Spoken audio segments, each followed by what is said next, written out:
So today we're going to be looking at ratios and rates, kind of an introduction to the basics of those. The reason we say ratios and rates is because they're technically two different things, but they're so similar that people use these words interchangeably, and we'll get to that in a second. But in general, ratios and rates are nothing more than fractions. Ratios and rates are simply fractions. They're specifically fractions that you get when you're comparing two things. Like, for example, if you're looking at a basket and there are 4 apples and 5 pears, you could say the ratio of apples to pears is 4 to 5. There's 4 apples and there's 5 pears. Or some people say there's 4 apples for every 5 pears. As a fraction, this would look like this: 4 fifths.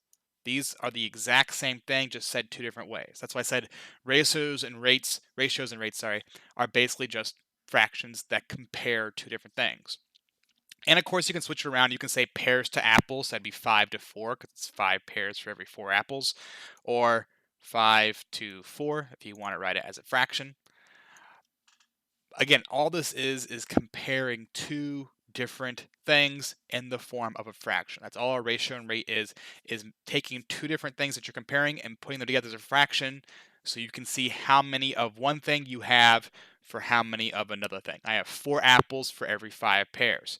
So if I had 8 apples, I'd have 10 pears because I have 2 sets of 4, so I have to have 2 sets of 5. If I had 10 sets of 4, I'd have 40 apples, and then I have 10 sets of 5, so that'd be 50 pairs. So again, it's just the amount you have of one thing for each of the amount you have of another thing. Now, technically, ratios are when you're comparing two like things, and rates are where you're comparing two unlike things. So, for example, apples and pears, they're both fruit. I'm comparing the amount of one fruit to the amount of another fruit. So that'd be a ratio. A rate would be like miles per hour. 3 miles for 2 hours, something. That comparing distance and time. They're two different things, so technically it's a rate, not a ratio. But like I said, people use these words interchangeably, so I wouldn't get too hung up on it. Now, there's three different ways to write a ratio and rate. Again, the most common way is a fraction or written, but sometimes we use the colon. So let's say I have 3 monkeys and 7 tigers. Well, one way I can write that is 3 to 7 because I want monkeys to tigers. So I want to put the monkeys one first. So 3 monkeys to 7 tigers. Or I can say 3:7. This is the same thing. 3 monkeys to 7 tigers. Or I can do what I did in the previous example and say 3:2:7. 3 monkeys to 7 tigers. So all three of these are just different ways of writing the same ratio, monkeys to tigers. Now, again, you have to be careful in what order they ask you for the ratio. So in this case, it says boys to girls. 6 boys, 11 girls. So I'd say 6:11. I wouldn't say 11:6 because that'd be girls to boys. So you have to make sure you get the order right. Boys to total students. Well, there's 6 boys to how many total students are there? Well, 6 plus 11 give you 17. So 6 to 17. This is another trick that comes up every now and then. They'll give you something like this, and then they'll ask you, well, what about this to the total? And sometimes you have to add those numbers together to get that total amount. Girls to total.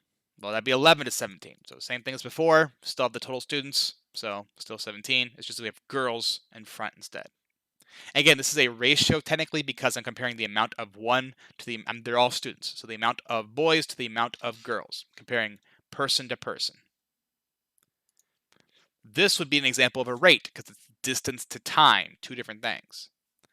So what is the rate of miles to hours? Well, 210 miles to 7 hours. And with a rate, it's usually important to label which one is which. You can do that for a ratio too. So back here, I could say 6 boys to 11 girls, and like 6 boys to 17 total, and 11 girls to 17 total, that sort of thing. So it's good to label your ratios and rates. What about hours to miles? So that'd be 7 hours to 210 miles. So again, the order matters in terms of how they ask it and how you need to give it. Now, equivalent ratios and rates are simply when you have two ratios or rates that are equal, or basically that their fractions are equivalent. So for example, one bowl of candy has 3 blue M&Ms to 5 red M&Ms. So we have 3 blue to 5 red in bowl 1. Another one has 6 blue to 10 red. Well, these are equivalent ratios because this is simply twice this. 3 times 2 is 6, and 5 times 2 is 10. So it's still a 3 to 5 ratio in essence. It's still every 3 blue M&Ms, you have 5 red M&Ms. Same thing here. Every 3 blue M&Ms, you have 5 red M&Ms. It's just you have it twice. So you have a bigger number, but in essence, it's still the same ratio of 3 to 5. So that's what we mean by equivalent ratios, is when the ratios, even though the numbers might look different, it's still the same per unit. So every 3 blue, I have 5 red, whether it's 6 to 10, 3 to 5, 30 to 50, it's still equivalent. Same back on the first example we did here. These are all equivalent, these ratios here. 4 to 5, 8 to 10, 40 to 50. It all boils down to 4 apples to 5 pears. It's just increasing the quantity each time. Now, how do you check to see if something is equivalent? Well, sometimes you'll be able to see just right off the top of your head. If you can't, there are 2 ways. One is the reduction method, because again, equivalent ratios are simply when you have 2 fractions that are equal, it's just that one is an increased form of another.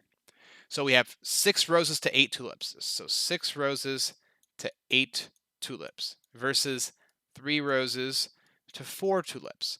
Well, let's say we didn't know and we want to figure out, are these equivalent? Well, I can't reduce this anymore. 3/4 is as reduced as I can get. This I can reduce though. This fraction can be reduced by dividing them both by 2. Remember, you can reduce a fraction by dividing the top and bottom by any number as long as you do it to both numbers, as long as you do the same number to both the top and the bottom. So these can both be divided by 2, which gets me 3 roses to 4 tulips. And then so they end up being equivalent. These end up being equivalent ratios. 6 to 8 and 3 to 4 are equivalent ratios because 6 to 8 can be reduced down to the same number that 3 to 4 is. So if your 2 fractions can be reduced down to the same part, then they're equivalent. What about this one? 5 to 9 versus 8 to 3. Well, I can't reduce 8/3 anymore, and I can't reduce 5/9 anymore. So these are both fully reduced, and the fractions clearly aren't equal, so this would be a non-equivalent ratio. Both the fractions have been reduced as far as they can go, and they're still not the same fraction, so therefore they're not equal. So if you can reduce one fraction to that of another, then you have an equivalent ratio. If you can't, then you don't. Now the second way is by what we call checking the cross product. So what the cross product is, it looks like this. It's something like cross multiplying. You might have heard it said like that. 6 to 8. So 6 to 8 versus 3 to 4. 3 to 4. I want to know, are these equal? Well, the cross product is when you take the top of the first fraction times the bottom of the second fraction, and you get, in this case, 24. Then you do the reverse. The top of the second times the bottom of the first, and that gets you, in this case, 24 as well. So because the cross products are equal, these are equal, that means the fractions are equivalent. So if you cross multiply and you get the same answer on both sets, then you have an equivalent ratio. On this one here, 5 to 9, 8 to 3, again, make sure your order is correct. If we cross multiply here, we get 15 and 72. These clearly are not equal, so this is not an equivalent ratio because the cross products did not equal out. Those are the 2 main ways of checking to see if you have an equivalent ratio. And again, sometimes you'll be able to just see it right off the top of your head because the fractions will be clearly derived from each other. But if you can't, you can check the cross product or the reduction method to see if they are equal. And again, a ratio or a rate is just another way of saying a fraction that is comparing 2 different things together. That wraps up this video. Hope you enjoyed the video. Have a good day.